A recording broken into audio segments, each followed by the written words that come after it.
Friend আর best ফ্রেন্ডের মধ্যে কি পার্থক্য? ফ্রেন্ড হলো সে যে অতীতের ঘটনাগুলো শোনে, আর বেস্ট ফ্রেন্ড হলো ওই ঘটনাগুলোর অংশ। যদি আমি হসপিটালে অ্যাডমিট হই, তখন ফ্রেন্ড জিজ্ঞেস করবে যে এখন তোর শরীর কেমন আছে, বেস্ট ফ্রেন্ড জিজ্ঞেস করবে নার্সটা কেমন।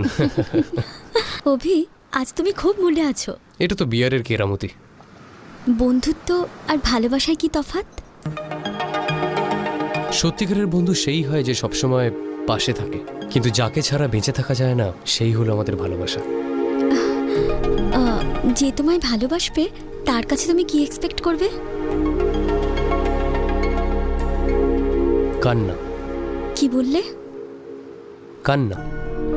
আমরা অন্য লোকের সামনে হাসি আর রাগের অভিনয় করতে পারি, কান্নার অভিনয় করতে পারি না। আর কেউ যদি আমার জন্য কাঁদে, তার মানে সে পৃথিবীতে সবথেকে বেশি আমাকেই ভালোবাসে। তুমি কি কখনো কারোর জন্য কেঁদেছো? এখনো